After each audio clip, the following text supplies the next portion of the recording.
All right, Gene. Are you ready to be counted in? I'm ready, Mom. Let's go. Ready in Chamesh, Arba, Shalosh, Shtaim. Doing my steps. Yeah. Hey, yeah. Where my mom's at? Where my mom's wearing thongs, hitting bongs at? Raising kids, cleaning shits, need a long nap. Where my mom's at? Meow, meow, meow, meow. Christina P. Meow, meow, meow, meow, meow, meow, meow, meow, meow, meow. Gosh, gole. It's the end of the year. Can you believe that? Can you believe it's November? What is happening? Guys, one night in Biloxi, Mississippi at the Beau Rivage Resort and Casino, November 18th, and then November 19th in Bensalem, Pennsylvania at the Parks Casino, and then Dania Beach. Dania Beach. I think it's Dania. Oh, shit. No, he didn't. Just correct you like that. Team Chad. Did we look up the pronunciation, though? Google and Siri say it's Dania, but the locals say it's Dania. Oh, damn Nadav, you got busted. Fucking worldly Chad. Local Chad over here. Local Chad. ChristinaPOnline.com for tickets. Sattva mattresses. I sleep on one every night. I sleep on the Solaire. It goes up, it goes down, it vibrates, it lights up. I absolutely adore it. That being said, I've also slept on the Lumen Leaf, the luxury farm. I love it. I love everything Sattva makes. Why? Because it's quality you can trust. It's made in the US of A, 100% organic cotton. Do a 90-day in-home trial. If you don't like it, send it right back. There's no overhead because they don't have stores and shops and salespeople to employ. So they pass the savings on directly to you. And now you can get $200 off your next Sattva purchase. Go to sattva.com/the shit for $200 off your next Sattva purchase. The word is Sattva, SAATVA.com/the shit. Try it out if you're looking for a new mattress. Why not spoil yourself? Get yourself a nice queen size mattress without the queen sized cost. Sattva.com/the shit for $200 off. The local chat. Actually, I believe the locals call it. Back when I was backpacking through Vietnam, I would often eat street food, and I would talk to the locals, and they would share stories of their suffering during Vietnam and during the war. And I befriended an old woman who lived in a yurt. And once a month during her menstrual cycle, she and I would hang out, and I would hold her as she menstruated freely. Is that a story? Just like me. Yeah. Is that your story, Chad? You nailed it. I should hire you to help write my autobiography. It's okay. You know why? I'll tell you why, Chad. Because I have a very similar, I think, life. I just don't tell people the meaning I attribute to things. But I feel like you attribute meaning to things, which is good. Yeah, but Yeah. I don't think I tell people either. No, but I can. But you know what? Game recognized game, homie. I can smell it on you. I know. I sense, I see into your soul. That's the gift of a woman. I'm telling you. For many years, I'll be honest with you. I poo-pooed my feminine powers because I thought that men were better because I just saw them just winning in the world. So for so many years, I was just like, I'm going to be a guy. I'm going to be more masculine. And it worked. I mean, I got successful.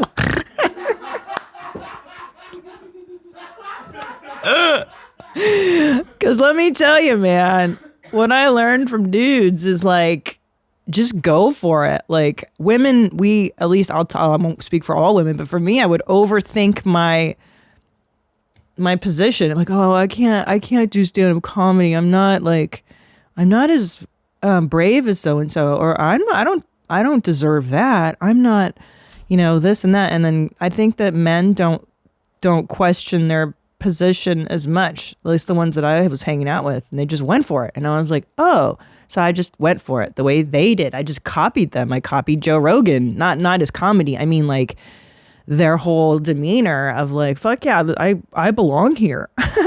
And then, which is great because that's the energy that it takes to inhabit the world and take up space and not be fucking daunted by life and grab it by the balls and like fight tigers and shit. And then when I became a mother, I was like, oh, this energy doesn't work with with children. Because it's like, on the one hand, it works because I'm not afraid to discipline. I think a lot of women are like, they just do what they want. And I'm like, oh, no. I train drunk people for a living. Like, I'm not afraid of fucking with you. Like, you fuck with me, fuck you. So I'm very like, put that shit down. I don't mind yelling at children.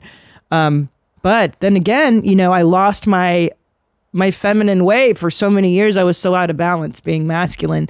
And so now I realize the power of being feminine and chilling and like sitting back and being more observant and gentle and like noticing things and allowing myself to be in the moment and all that stuff. And then when the time is ready, I pounce like a fucking tiger and then I let it out and then I go crazy and I'm a stand-up comedian. You know what I mean? Like, it's all balance, right? It's all balance. And Chad, you've got a good balance of the feminine and the masculine, right? Like sometimes you're a sweet lady and then sometimes you're an aggressive tiger.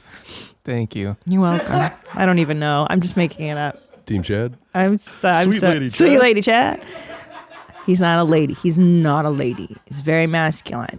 Sweet lady Chad. Stupid. Now, Annie is all masculine energy.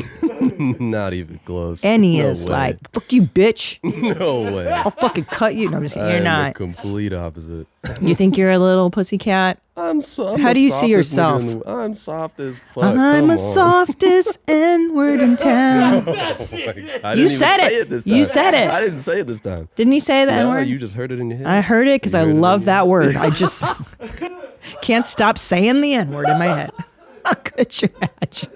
Fuck, I thought I heard it too. I know. No, I didn't say it. You said, I'm the softest, and it trailed off. Chad, rewind it. So much that No, he did not say that. I'm the softest. Go, team Boy, Chad. Christina, we're just hearing what we want to hear. But because I think Annie does say it I do say it. frequently, so we're like, I Very just frequently, plugged it in. I Yeah. don't know about Barry. Come on He's now. so racist. Team Chad. Team Chad. So you think you're a softie? Annie, you softie. You're me? sweet lamb. Yeah, Yeah. I mean, I grew up with a mom. Chicks. With the mom. I Yeah. grew up with a mom. I was always friends with girls. Like, yeah, for sure. I'm soft as shit. I got a fucking white girlfriend. Come on now. That's true. You have a white girlfriend. every There's soft nothing ass. softer than a white girlfriend. Yeah. Now, If you a black man with a white girlfriend, that's so true. you That's soft. so true. Let's be honest. Come Now, what if on. you're a white guy with a black girlfriend? Yeah, you a real ass dude. You know, you a Yeah. real ass dude. You kind That's of so probably cool. getting taken over a little bit, but you a real ass dude. though. Yeah, I think so. Yeah, that's so cool though. I know. I wish I had a black girlfriend. I think that'd be so fun. I mean, I have a black girlfriend, and I'm saying like not sexual. You know, she's just a friend, but it'd be kind of neat If you fucked. if I could fuck a black lady. I wouldn't mind. I wonder if it's different. Is it different? Have you had sex with a black lady? Me? Yeah. Yeah. Not many. I've definitely had more sex with white women. With but, white ladies. What is yeah. there a difference between white lady sex and black lady? Definitely. Definitely. Really? I don't know how to. No, articulate here. It's a safe space. I don't know how to quantify that. Does your mom have a full bush? Oh, jeez. We're all right. We out. Back to the show. Most importantly, guys, does your mom have a full bush? Jesus, that's what you guys talked about on the other episode. Yeah, Wasn't it? yeah. Oh my God. Because my mom had a full orange bush. It wasn't even red. It was orange because she was a strawberry blonde. And I like, God, you know how things are so formative as a little kid where you're just like, I can't get that out of my mind. It's just years of like a clown orange. And she would do her makeup in the nude. I'm like, who fucking... It's the most uncomfortable thing. I've tried getting ready in the nude because in the beginning of my young life, I modeled after my mother. I was like, okay, I'm going to get ready in the nude. Because she had a good reason. She was like, well, here's why you get ready nude. Because your makeup your hair, everything will get on your outfit. So you put on the outfit last. And I was like, that's really intuitive because I've done that a million times. I put my outfit on and then I get fucking makeup on it and I want to die. So she makes sense. And then I tried getting ready in the nude, and because my mother, I mean, I have hangy tits, right? I've got big tits. So of course, like the minute I would dry my hair, the heat of that, like I get sweaty tits like under my tit meat, just drenched in sweat. I'm like, oh, this is terrible. And then, you know, somebody walks in on you and you're like, I'm just naked doing my makeup. It's so uncomfortable. Oh my God, I just had a flashback. The worst. Oh my God. I don't know if, okay, let's play a game called Most Traumatic Childhood Memory. But nothing about being molested or anything. I'm just like a fun one. Right, something that imprinted on you that never left okay, you. let's play fun trauma. Boy. Okay, this is ready? Be fun, yeah. Okay. I don't think there's anything more traumatic than this memory of my mother nude. And again, like her naked body, very similar to my naked body because we're related, duh. So, oh, fuck, I want to puke. So she would tell me always about her vagina. Oh my God, I hated this. She'd be like, you know, Christina, I tell you, men don't like women with stinky pussy. And I was like, oh my God, like I'm fucking in 3rd grade. Like I don't even know what a stinky pussy is. Why would your pussy stink? I don't understand. Men don't like women with stinky pussy. And I was like, oh, like that's the beginning of that. And then she would tell me about like periods and all this stuff. And I think it was just so much. So then one time, first of all, she had a douchebag under her sink, like an old school orange bulb with the black thing douchebag, which was just like, it's so mortifying to find your mom's douchebag as a little girl. You're like, oh my God, am I going to have to put this inside of me at some point? Does everybody do this? Why is it so hard? Like, it's just so gross. So the memory I have, I want to fucking throw up. She would be putting in her tampon. Oh my God, I'm going to die. It gets so hard to even say. And she'd be nude, right? So the orange clown pussy. And then she put her leg up on, so like one leg on the floor, one leg up on the counter. And that's how she would put in her tampon. And I'm like, that is so aggressive. Like, you don't need to like spread it that. I've never had to like do a split to get my tampon in. And it was just so much. And I remember just like, oh my God. Anyway, that's like probably the most traumatic. Like my mom's leg up on the counter or her naked leg up on the toilet. I'm like, does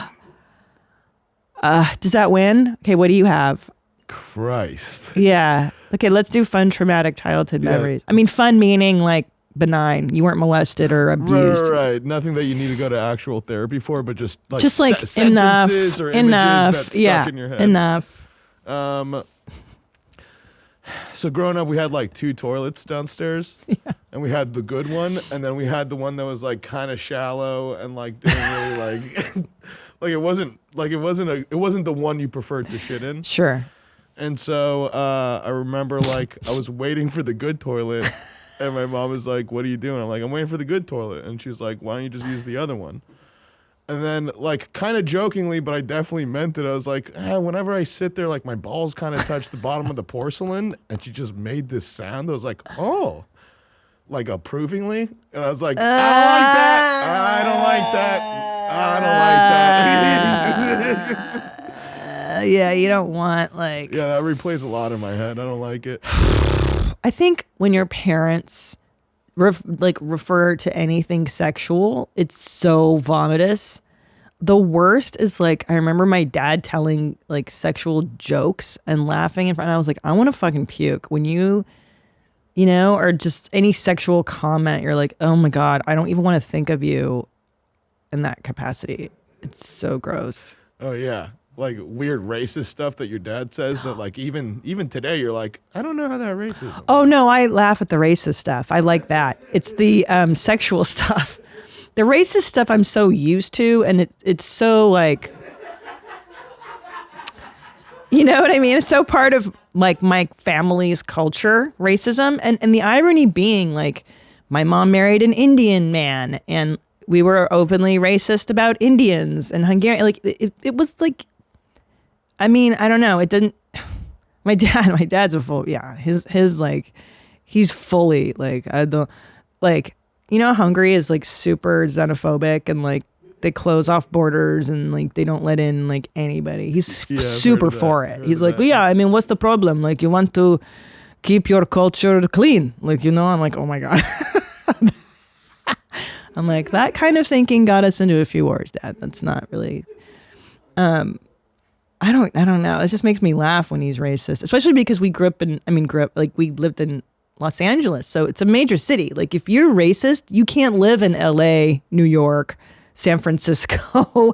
Like, why are you living in a big city? Go live in the country because you're gonna see all these, your neighbor's gonna be fucking whatever, you know, Persian, Puerto Rican, Israeli, like good luck. Annie, do you have any? I feel like Annie's got a treasure trove of minorly traumatic moments. Yeah, I mean, yeah, most of the major, but yeah, if I'm thinking minor. I know, it's so hard, isn't it? I know. It's tough to weed those out. It's so tough. Samesies. I know exactly what you mean. Minor was definitely, I mean, my dad wasn't around too long, but for the time that he was around, it was definitely going in the back. I guess because I wasn't around him enough that this was so weird to me. I was kind of older, you know, and so Yeah. I just, I mean, quick story, I just caught him in the bathroom. I went in the bathroom. He was taking a shit.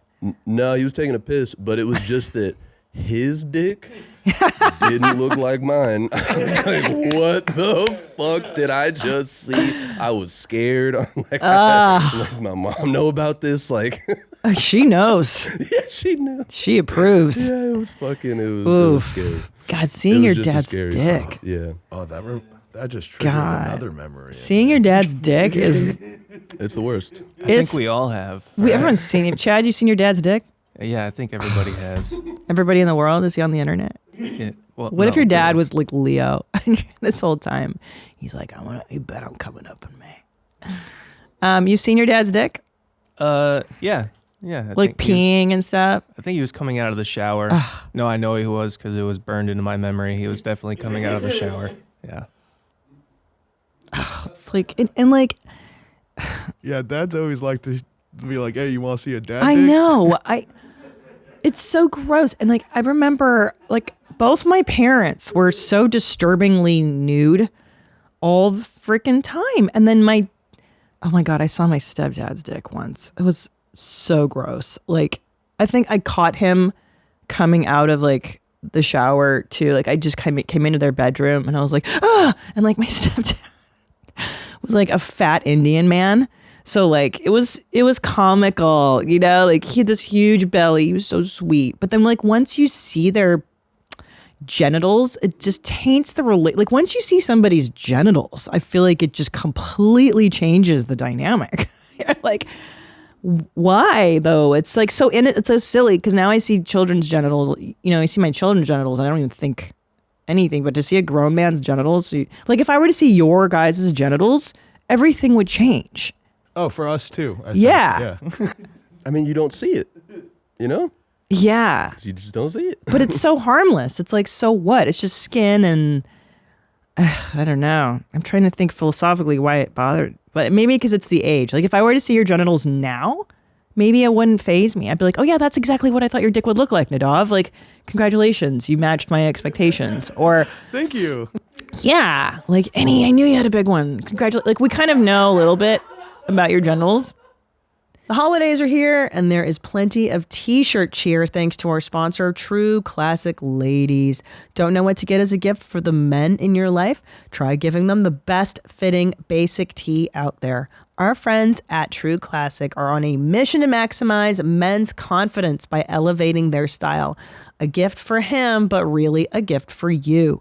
True Classic has already helped over 2 million men look great in their tees, and now you can save big while you do so. Get 25% off True Classic with my exclusive link, trueclassic.com/WMMA.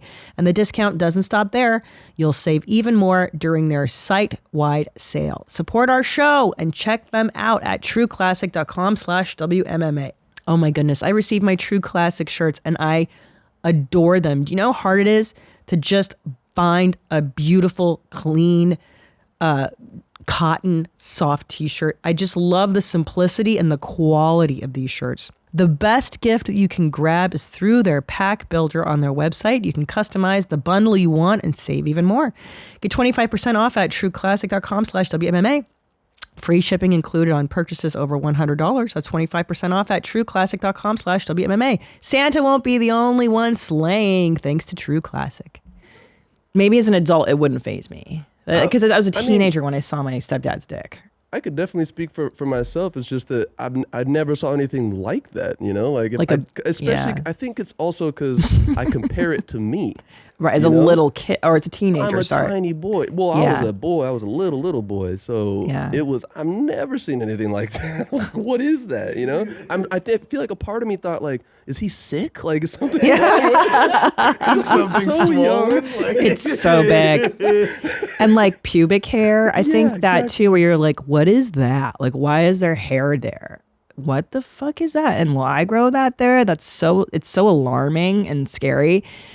I know. And like I've had adult friends tell me like, our kid walked in on us having sex. And I was like, there's a thing called a fucking lock that you can put on your door, shithead. And I'm so cognizant of that because I've walked in on my dad banging like so many people that I know. Talk about real trauma. Like that's like the real shit I talk about in therapy. Not like this silly my mom's red bush, but like that was so traumatic for me to see my parents banging, not my biological. I'm saying like, I never saw my mom bang, but my dad, I was like, oh my God. So the minute we moved to Texas, it was like priority number one, like put a lock on the freaking door, dude. Did you ever see your dad shitting?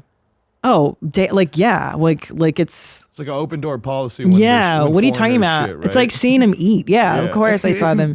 But most importantly, I smelled my dad's shits, and his shits were like beer shits because he would drink like a 12er every fucking work night. Yeah. My dad was a beer drinker, so literally, like if I was living with him, he picked me up from school. We'd go to the 7-Eleven or the liquor store. There's a few spots in the valley I very clearly know.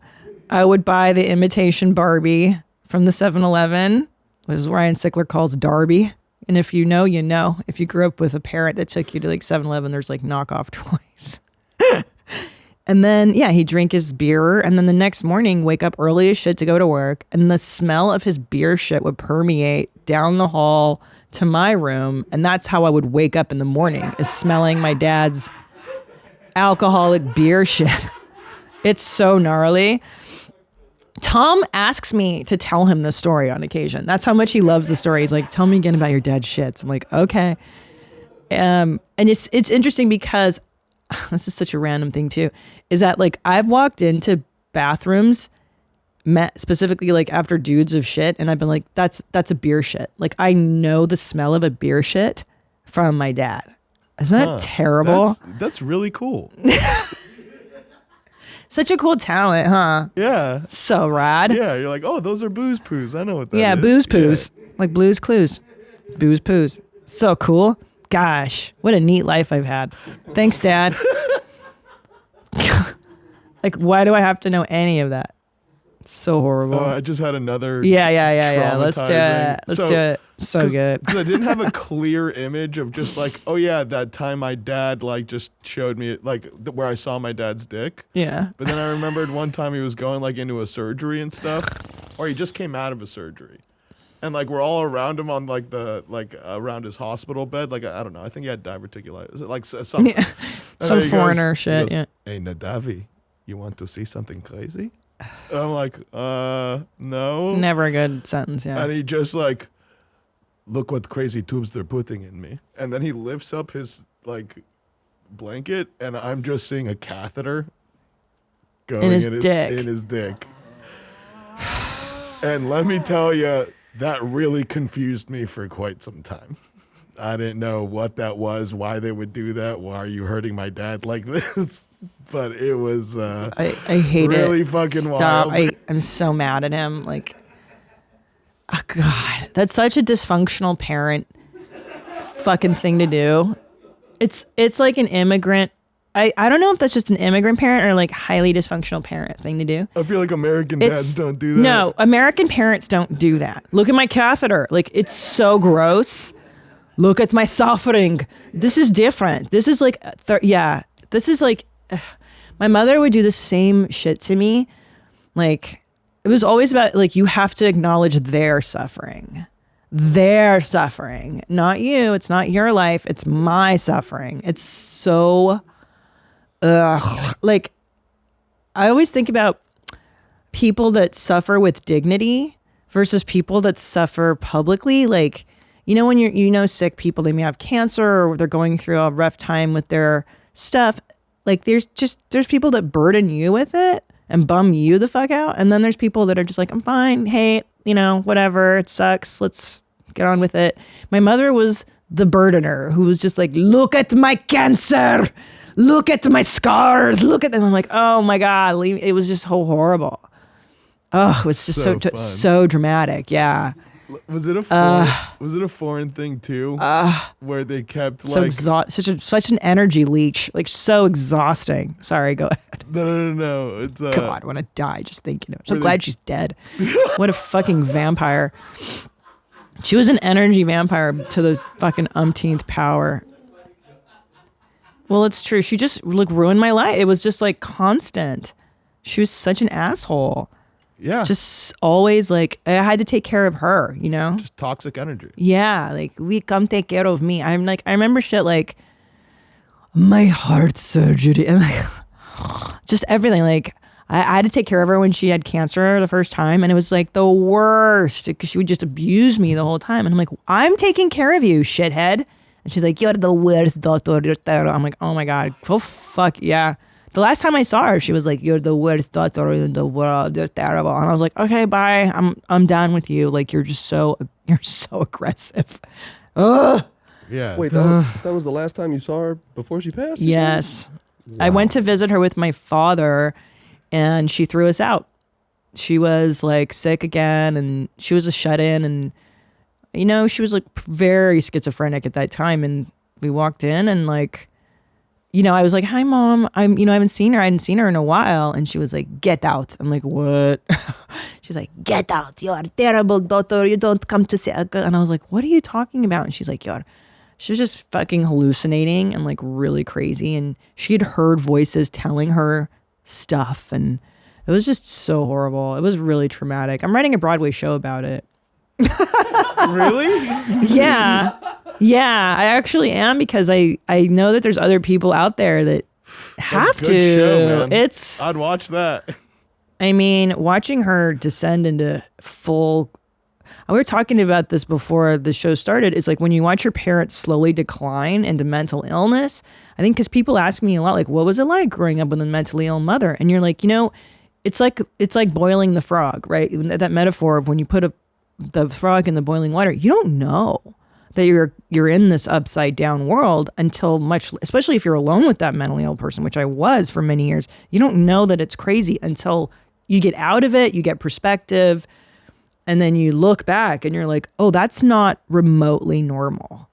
So it took me many years to be like, oh, my mom was really crazy. And this weirdest part is that because I was raised by a schizophrenic, borderline like psycho, is that I knew her language. I spoke her language. So I knew exactly what to do to calm her down, to like, it was full Grey Gardens, So like towards the end of her life, at the end of her life rather, I found all like her writings and her scribblings and like journals of crazy stuff. And I understood it. which was crazy town. I'm like, oh, I know what that means. You know, like she had kept notes on my husband, and like printed out papers of pictures of him with, you know, fans at shows, and then like circled it. And I was like, oh, this is her way of tracking him and being like, he's cheating on you. See, I knew he was a bad guy. Like to convince me to get away from him to be with her. So crazy. Yeah. And but when you grow up in the upside down, you don't know that it's wackadoo until you're like, oh my gosh, like why am I so miserable? I was 14 and suicidal and crazy, and because my mother had completely co-opted my brain. So yeah. Anyway, I'm trying to write about it. I don't know how to make it funny yet, but I will. It's totally. Right? Yeah. It's like, because you grow up and they're your source of trust and everything. And reality. And once they start drifting away from that, like your mentality of them being trustworthy doesn't change. Yes, that's exactly it, Nadav. Yeah. Yeah. So you trust their insanity, and you're like, well, why would they steer me wrong? Like they're saying crazy stuff, and it's got to be right. It's got to be right because they're the adult. They know better than me. Yeah. You know? Like my mother was so paranoid, even when I was a little girl, like, you know, everybody's out to, it's like everybody's out to get me shit. And like, I remember like a waitress would piss her off. Like I remember one time a waitress, did I tell you the story? That's so stupid. We went to a Japanese restaurant, and the waitress sat us at a table my mother felt was undesirable. It was by the bathroom. And my mother was convinced it was because we were white and she was Asian. And she started to go on a tirade with her, like, you fucking bitch, da, da, da, da. And I was like, oh my God, she's not even, was it Vietnamese that are?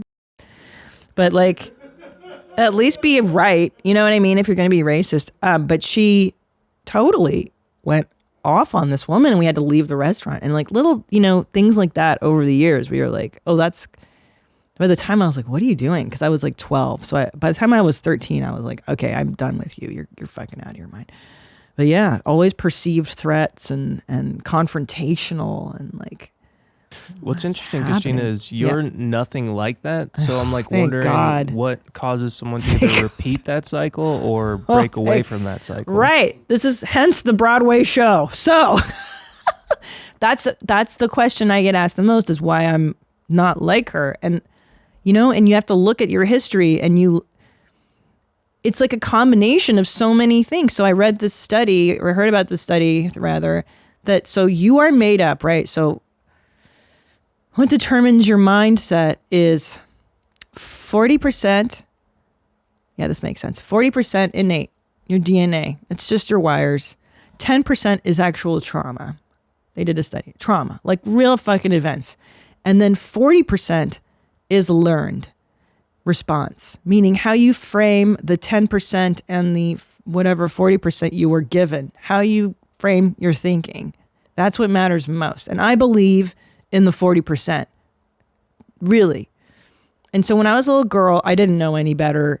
But what I did, luckily, I don't know, because the way my mind works, is I hid from her a lot, and I escaped into stories and books and television. Like I literally would hide from her and go to my record player and listen to like stories about orphans and like Pippi Longstocking movies. And these heroes, like I found my heroes in these stories. And there's a reason that a lot of, if you look at like Grimm's fairy tales, like the old school Germanic shit, like the story, like these stories, like Little Red Riding Hood, and all whatever, these fairy tales have been around since humans have existed, more or less, since writing began, since storytelling, because they help children with their primal fear. And the primal fear is abandonment. So these stories, I had been abandoned as a child. My mother was crazy. My father was an alcoholic. I was abandoned. I was alone. So these stories were like my savior. I could listen to a story about children prevailing, like, and it would help me so much. And Pippi Longstocking was like this feral girl who was around my age, you know, and she lived in a villa, and her dad was a pirate and her mom was dead. And she had a monkey and a horse and friends. But she turned her tragic life into something positive, into something fun. And so I framed my life that I was living like Pippi, it was actually fun. that my parents were kind of checked out, and I would learn to have fun, which was fucking a miracle. And then along the way, I went to good schools. I was fortunate to like go to Christian schools. So I had like a healthy daytime environment. And then, I had a downfall when I was like 13, 14, I got really suicidal, and I was just a mess because I realized my family life was nutty. But then I went to Catholic school and I loved the structure there. And then I met some really good girls, and then I fled to their homes. So I didn't live at home a whole lot in my teen years. I was just so blessed to have a circle of friends that were like sweet, like the goth kids, where they all came from messy families too, but they were nice kids. So, I slowly got out of my house physically. And then in college, everything changed when I discovered philosophy, because I read existentialism. Which is really the first form of self-help, right? As Jean-Paul Sartre is saying that existence precedes essence, meaning you are not predetermined. You're not your family. You're not your genetics. You're not your race. You're not your gender. Although now it's completely opposite, that you are all these things and you should value all these things above all, but whatever.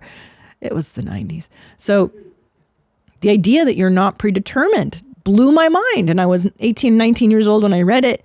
And I realized like, oh, that's the power of one's mind. I can use my brain to change everything. And that was the beginning. And then I made a lot of mistakes, and I dyed my hair blue, and I dated the wrong guys, and slowly. But really the biggest thing was meeting the right people who helped me along the way and getting into therapy. Because once I started seeing a therapist, boy, my world just completely changed. Because when I was 32, I found out that it wasn't me, it was her. Meaning I'm not crazy. Like, I thought I was insane because I grew up insane. And I really led my life from a place of like, I'm this dysfunctional piece of shit, suicidal fuck up. I'm a fuck up. I'm bad. I'm flawed. I'm tragic. I'm, just this fucking loser. To, oh, I'm not a loser. I'm not tragic. I'm not flawed. It's not me. It was her. She's got issues, problems. And I took that on as my thing. So then I had to separate myself from my mother physically and emotionally. But that's the work of being in therapy too, is all these shitty thoughts you have about yourself of like, I can't do this because I'm blah, blah, blah. Or the bad thoughts you have are generally your parents' thoughts, not even yours. The stuff that you learned growing up. So I've had to unlearn a lot of the fucking shit, but it's a long process. And I do believe it's like anything. You have to believe in the solution. You got to believe in the solution. And I don't know if that's inherent in some people. I think some people can get past it and some people can't. And I don't know if that's the genetic component, the resilience component. I think some people are born with a certain level of resilience, and some people, because I know people that grew up too in fucked up places, and they don't seem to get their lives together, and it's just sad. And also, what's really saved me, it's so weird, is my phobia of vomiting. As stupid as this is, I don't know why I thought my phobia of vomiting kept me from drinking too much, doing certain drugs. And isn't that fucking weird? Whoa. Yeah, it kept me in a place of wanting to control things.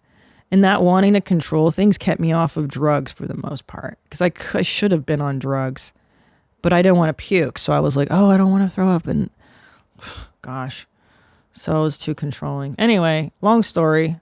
And I'll work it into something creative. It's just so hard to like fucking put it all together, because your life is like, when you look back, it's not a coherent story. It's just all these images, right? And what is memory? Your memory changes of events, and What if you go to your therapist and be like, yo, give me like the 6 craziest stories I told you about my mom. The highlight reel of crazy. Yeah. I know. She remembers them all. She's a good one. So, life is crazy. I wonder how many people, I bet the older I get, the more I realize, when you talk to people, that most people have crazy lives. I don't know. Maybe just the people I'm around. They're like, yeah, my brother's in rehab. My sister's a Hare Krishna or whatever. My other person is in a cult. A lot of people have these families, and it's just like I guess they don't talk about it, right? Right. Who do you know that's like, everyone's great? like functioning great. whenever I talk to someone, they're like, "Oh yeah, like this." Like my instinct is just so like, "Oh, that sucks. I'm sorry you're going through that." But like then sometimes you talk to people, they're like, "Oh my god, I can't wait. I'm gonna go on a vacation with my family for a full week. My two parents, my uncles, my aunts, my cousins." I'm just like, "You're looking forward to that?"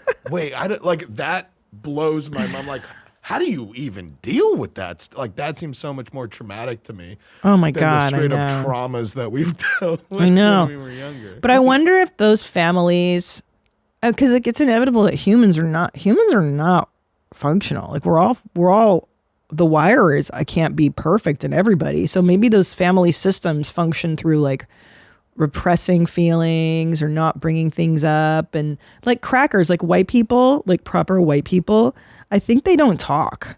Like they don't, I mean, from what I've seen, like waspy people don't tell their feelings to each other. Like they don't yell. They just drink or like ignore stuff. Right. They just say, "Wash up for supper. Susan's coming over later." Yeah. They don't like address it. It's considered like, I don't know, classless. And they just don't talk about it. But that doesn't mean it doesn't exist, which is so weird. I don't know.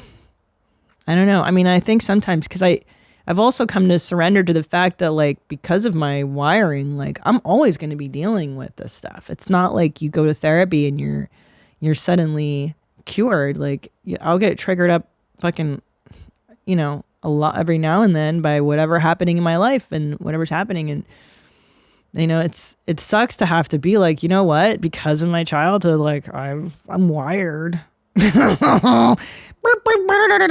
Like something's, it's like, but then I see it as a cool gift, because my brain does work in a weird way, and that's just whatever, that's what it is. And like I see it as like FIFO, my first rescue dog, who I just fucking fell in love with this dog, and his charm was that he had this background of traumatic dog history that nobody knew about.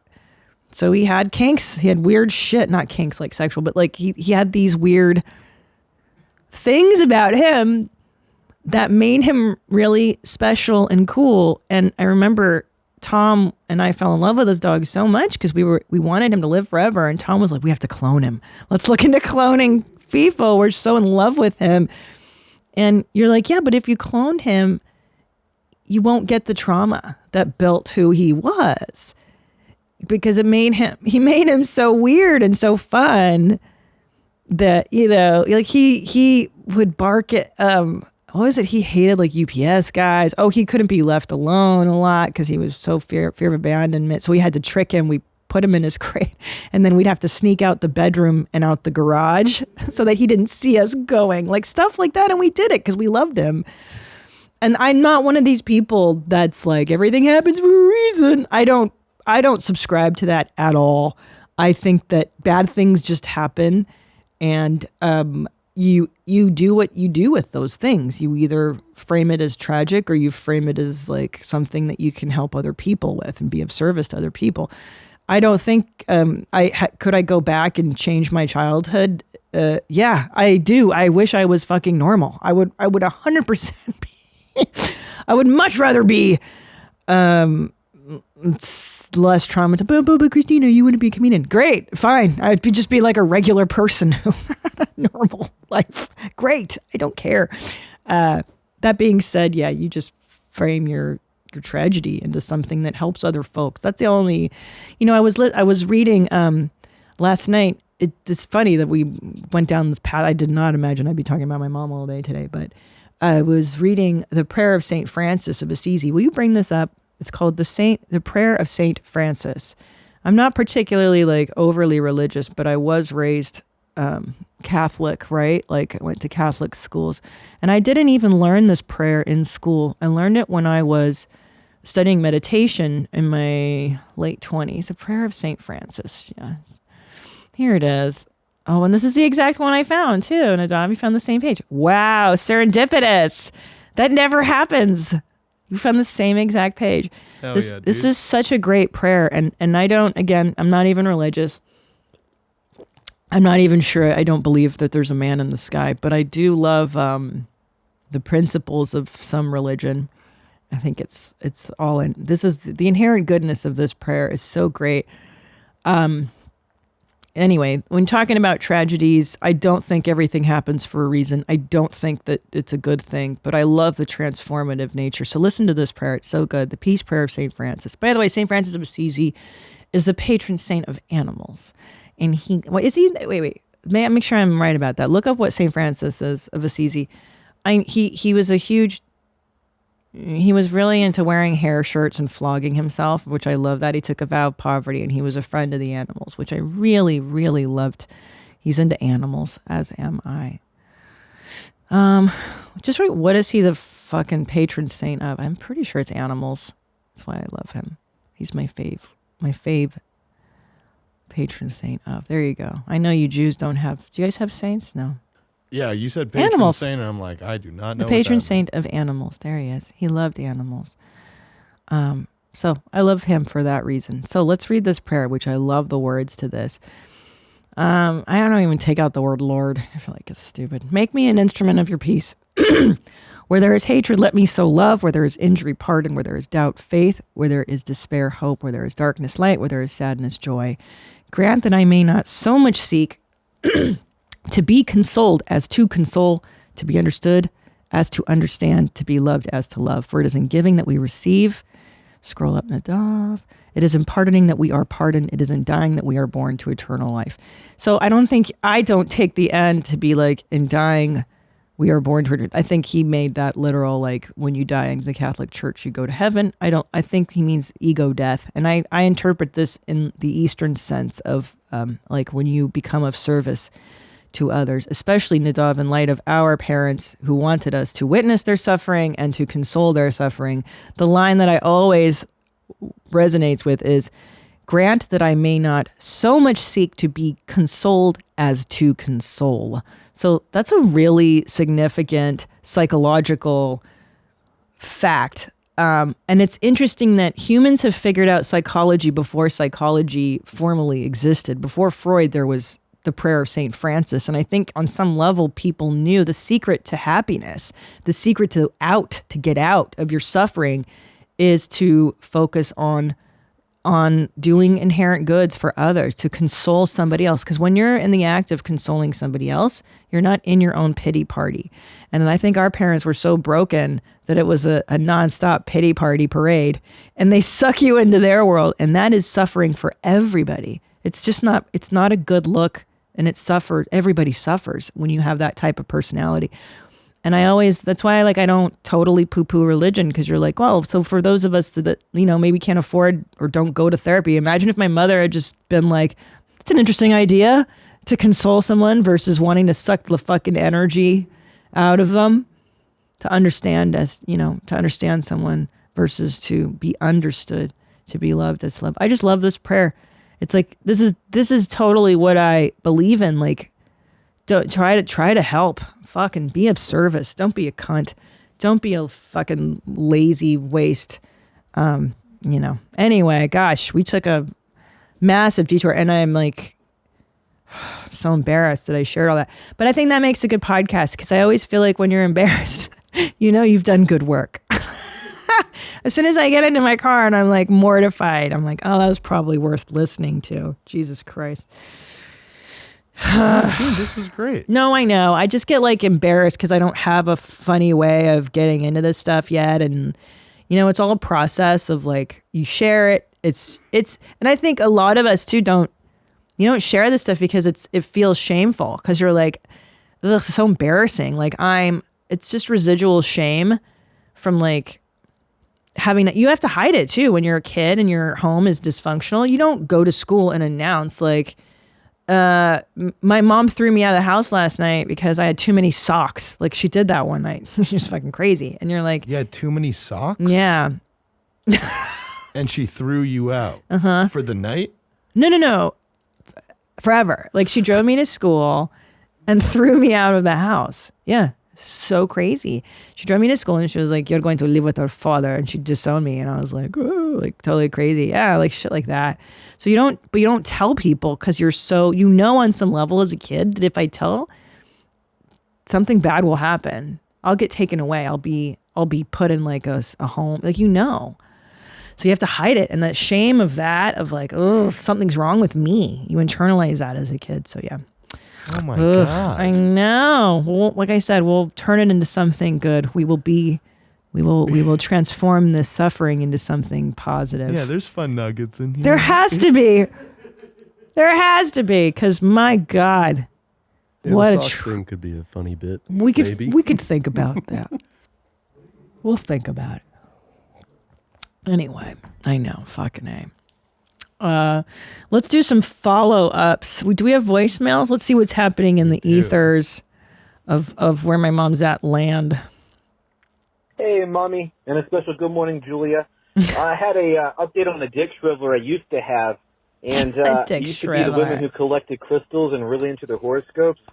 Yeah, I used to be a total dick shriveler, and then I met one and gave her a chance, and she totally rocked my world. Because, they're open-minded, so that means the sex has got to be open-minded too, right? So, long story short, I went from a fuckboy to a stepdaddy, and I live with her now. Anyways, hope you had a good breakfast this morning, hit the ground running. Hope you have a good dinner. Me, myself, I'm looking at Lily say, around 9 o'clock. Always piss on me, beat me, and remember, that's where it spits. Wow, this guy got all the hits. That was such a good voicemail. Yeah, that's interesting. He's right, because at first blush, that would be a vag dryer for me if a guy was into crystals. But he's right. Those chicks are broken and they fuck. I was just talking to Annie about this. Go ahead. Yeah, we did. Yeah, I was Tell me everything. confused as to why like a lot of the girls I seem to match with are into horoscopes and how I can avoid that. And he told me you can't avoid it, and that they just all are into horoscopes and crystals. And so I guess what are you putting out in your profile that you think is attracting? Well, I just say like Mercury's in retrograde and that like I'm a Cancer. And you do not. No, oh my not. God.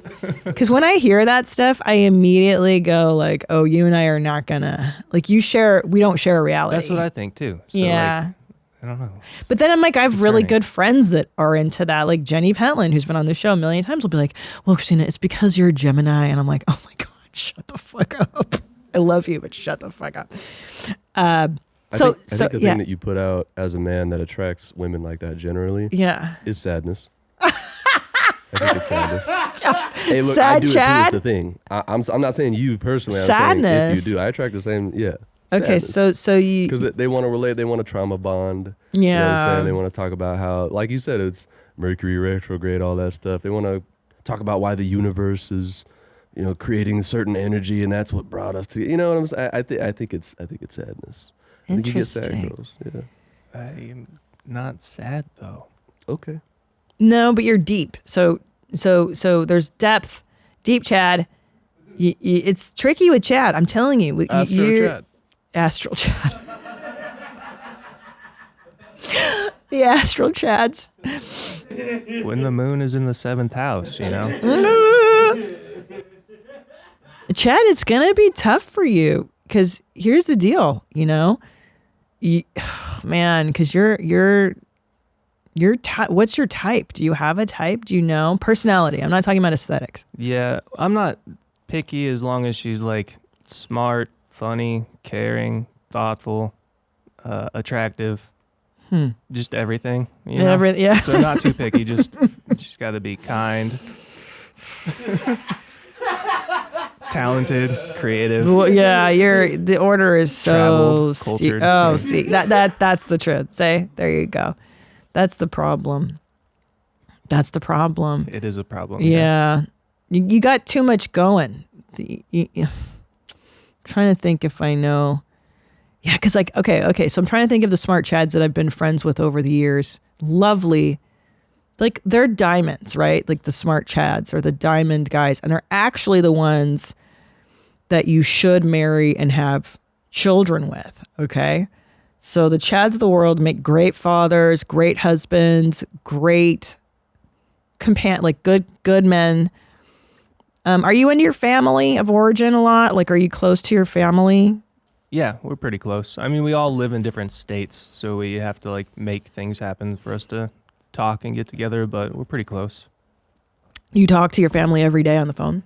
No, I'm not very good at like talking to people on the phone or calling them or staying in touch. I kind of show my affection in different ways. Okay, good. Okay. Fuck. The problem with the Chads of the world, I'm going to tell you, the ones I've known, not the problem with you, Chad, per I'm se. taking notes. All right, let's Not hear it. you. I'll just say, in my experience of watching Chads get coupled, right, is that the Chads of the guys like you tend to get dazzled by extroverted, interesting women, like the ones that are like, they're like maybe the life of the party, maybe, like, oh my God, like she's a little wacky, but whatever. And then those girls resent your consistency because those girls are actually nutty.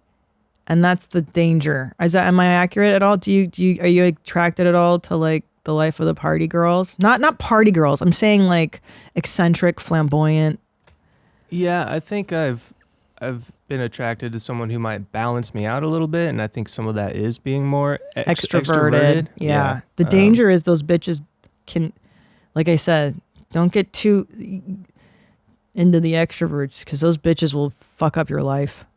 Yeah, and I've also been with someone who's like the opposite too, and I think I want something a little more balanced. Yeah. You know, like I like the idea of having like an equal relationship where we each add something to it. Yes. But yeah, when I was younger, I was into the flamboyant, like Yes. the crazy bitches. Yeah. Yes, very much. I know it. Did I nail that? I know that's a problem. The smart Chads love crazy bitches. So I was really good friends with a smart Chad in college. Like this guy, oh my God, was so brilliant. He was like the smartest guy in the philosophy department. I mean, this motherfucker could read stuff that nobody could read and he would interpret it. And I was like, whoa, how did you even understand that? He was the kind of guy that would be friends with the professors. Do you know kids like that were just so smart that they were like equals? Yeah, I hung out with some professors. Grad Chad. I only know one guy like that, Yeah, and and that's Chad. there you go. You hung out with professors. And oh, you were in academia. You went to graduate school, no? True, I did. Yeah. Okay, so this is what the smart Chad I grew, like my college smart Chad went all the way, got a PhD, like fucking so brilliant.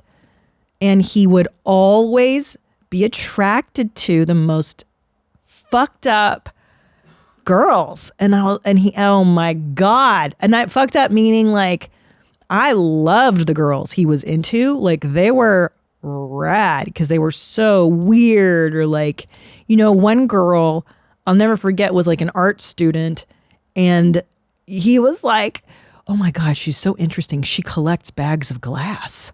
And I'm like, wait, what? Yeah. She goes around the city and then she finds broken glass and puts it in a bag and then makes art out of bags of glass and nails. And I was like, this chick is going to break your heart, man. This chick is wild. And she was wild. She would have like S&M themed parties in her apartment. And I'm talking like sophomore year in college. She was like whipping people and shit. I liked her. Don't get me wrong. I thought she was fantastic. But yeah, this is the problem with the good guys of the world. Good meaning like the great candidates for husbands and, is that they get linked up with fucking bitches. And I just don't know what that is. I've always been friends with sweet boys. I'm not friends with dicks. I'm saying before I was like married to Tom, and even now I'm friends with like sweet guys. They tend to couple up with bitches, and I don't know what that is. I have a really good friend, just like this sweet, like, he was a cat guy, like I love cat guys. Like Annie, you're a cat guy. I know you're a cat guy. Sweet little cat guy. I love cats. But he didn't have a too. bite. Yeah, I know you guys are. Well, Nadav, what's your animal? Are you an animal guy? Fucking dogs all the way, bro. Get those. I know. cats the Nadav, fuck you're outta gonna here, marry dog. well. I know you're gonna marry well. I'm not Too worried needy. about Nadav. I'm not worried about Nadav. I'm not worried about you because you're gonna find a girl who is your equal and who respects you and who you respect. It's not gonna happen for you that way. No, you're gonna marry late, Mm-hmm. and your wife's going to be like 28 and you're going to be like 50. And you're going to be an old ass dad because you're too afraid of having kids and you're too afraid of being a dad because of your own stuff. But you know what? You're going to be like the best dad because of your stuff. Right, like I'm going to be so petrified of passing on terrible traits that I won't pass on the terrible traits. Yes, and it might happen later in life for you because you're going to, right now you're building your career, you're building your empire, and then when you're ready, you will find a good girl and you will. Yeah. Right, and have kids where I won't be around for when they're in high school because I'll be so old and dead already. Yeah. Yeah. Yeah. You'll find a woman who will. Because okay. So why do good guys like bitches? This is really interesting. And you're a good guy. I don't mean that. I just mean the chads. I worry about the chads. Because I kind of think you'll kick her out. You'll kick her to the curb if the bitch gives you trouble, right?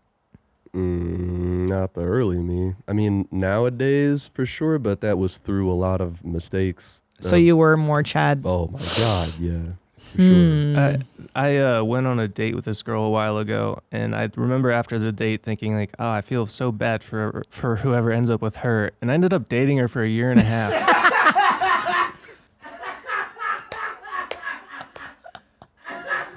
Okay, so let's talk about it. So you knew she was wrong for you. And then what happens in your mind that overrides the logic? She was just, she was fun and crazy and attractive, and Crazy she like and understood fun. the dark side of life. I think I've talked about it before, but she understood that life was not all like rainbows all the time, and I was attracted to that. Like I like someone who understands the balance of The depth how of the world stuff. is. Yeah. Yes. And so, yeah, I don't know why I did that. Actually, my family doesn't understand it either. Ooh, I love it. I know. So here's the interesting news. I mean, I'm just speaking from personal experience. So I dated a lot of dark horses too, because I wanted them to see the darkness in life as well, because I was so dark, right? I dated fucking dark horses. I mean, like, God, so troubled. And then I met Tom Segura, who had a normal enough childhood.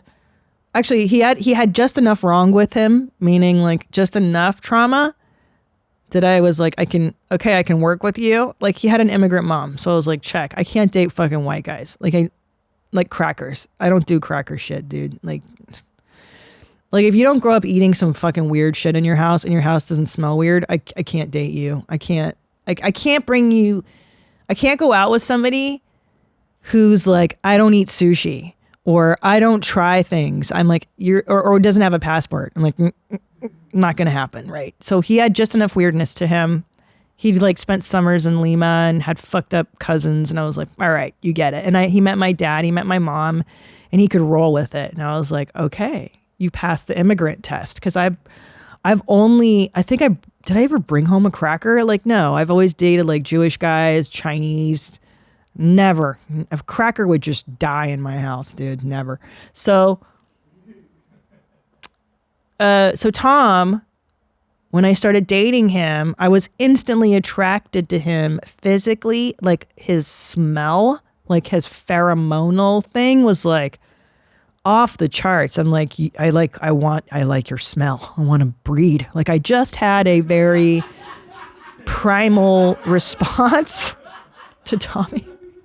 I can't explain it. It was like, it was primal. And it's so funny because even when I'm pregnant with his children, like when I was pregnant twice with his babies, I was like, you're mine. I'm pregnant with your seed. Like, everything inside of me was like, yes, this is right. So it was a very like primal attraction I had to my husband, where I was like, we're gonna do this. And then I was like, but you're not fucked up enough. You're not as dark as I am. And I thought to myself, I was like, well, maybe that's a good thing. I go, Christina, maybe this is a good thing. Maybe this is the thing that's going to straighten you out, is this guy who's not as fucked up as you are. I was like, because I was thinking in terms, this is so weird, unconsciously even, of breeding. I was thinking in terms of my children, unconsciously.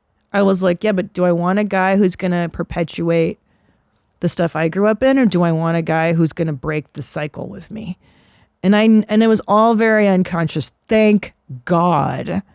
And then I stuck with him, and I wanted to dump him. I fucking told him. We went out. I was eating chicken wings with him one time, and I was like, I just want you to know I'm not getting married. I'm never getting married. I'm never having children. I don't even want to fucking date you. And he was just like, his dick couldn't be harder. He was like, I love you.